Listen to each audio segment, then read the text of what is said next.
కీర్తనకారుడు అంటాడు కదా, ఏమంటాడమ్మా 1వ వచనంలో, నా నాలుకతో నేను పాపము చేయకుండానట్లు. ఏంటట? నా నాలుకతో నేను పాపము చేయకుండానట్లు నేను నా మార్గములను జాగ్రత్తగా చూచుకుందును. మనం ఏం చేయకూడదట? ఏ మాటలు పడితే ఆ మాటలు, లేనిపోని మాటలు మాట్లాడకూడదు కదండి. అవసరం తీరిన తర్వాత ఒకలాగా, అవసరం ఉన్నప్పుడు ఒకలాగా మాట్లాడకూడదు. చాలా మంది ఈ రోజున అలాగే చేస్తూ ఉంటారు. అవసరం ఉన్నంతసేపు నీవెవరివి? దేవుడు. ఆడవాళ్ళంటే నువ్వు దేవతవి. అమ్మ స్వాతి దేవత అండి. అవసరమైతే ఏమంటారు? దేవత. అందుకే పిల్లలంతసేపు అల్లుడిని ఎలా చూసుకుంటారు? కొడుకులో చూసుకుంటారు. అమ్మో నా కొడుకుతో సమానం అండి, మా అల్లుడండి. పెళ్ళి అయిపోయిన తర్వాత దేవుడు బాగా చెప్తున్నాడు, ఏమంటాడు? గాడిద కొడుకు. ముందే కొడుకు మంచోడే, ఎందుకంటే పిల్లలు పెళ్లి చేసుకోవాలి కదా. ఆడా మా అల్లుడు మాట్లాడినాడు, గాడిద కొడుకు. ఏమైపోయింది? నాకు గుర్తుకుపోయింది నీకు కదా. దేవుడు వెరీ గుడ్, కరెక్ట్ చెప్పాడు. దేవునికి స్తోత్రం కలుగును.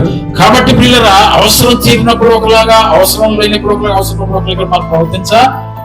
చాలా మంది అలాగే చేస్తూ ఉంటారండి కదా. వీళ్ళు కూడా ముందు కట్టుకోమన్నారు. ఏంటి?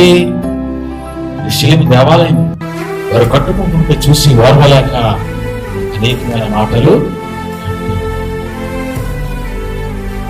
అంటున్నారా? చాలా మంది నా జీవితంలో నేను చూశానండి. చాలా మందిని ఎరుగుదను. అవసరం తీరిపోయేంత వరకు మనతో చాలా సాంగత్యం చేస్తారు, చాలా స్నేహంగా ఉంటారు. అవసరం తీరిన తర్వాత అల్లుడు కొడుకు ఏమవుతాడు?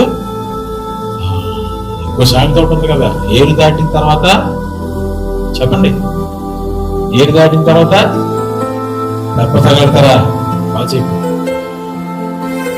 ఏరు దాటిపోయింది. ఏరు దాటడానికి ఏం కావాలి మనకి? దెబ్బ అంటే పడవలాడేది అనమాట. పడవ వేసుకుని అవతల ఈరేస్తాం, దాటిపోయాం, వచ్చేసాం, మనం బాగున్నాం, చక్కగా అన్ని జరిగిపోయాయి కదా, అన్ని బాగానే ఉన్నాయి. ఒకప్పుడు లుంగి కట్టుకున్నటువంటి వాళ్ళు ఇప్పుడు ఏం వేసుకుంటారు? ప్యాంట్ వేసుకుంటా ఉన్నారు. అందుకనే అవసరం తీరిపోయిన తర్వాత, ఏరు దాటిన తర్వాత తప్ప అలా ఉండకూడదు. మనం ఎలా ఉండాలి తెలుసా? మనము ప్రభువుని నమ్ముకున్నప్పుడు మన బ్రతుకు దినములన్నీ కూడా అలాగనే ఉండాలి. దేవుని స్తోత్రం కలుగునుగా. గడికి చెప్పండి హల్లెలూయా, హల్లెలూయా. అందుకని అంటున్నాడు కీర్తనకారుడు, నా నాలుకతో నేను పాపము చేయకూడనట్లు నా మార్గములను జాగ్రత్తగా చూచుకుంటాను.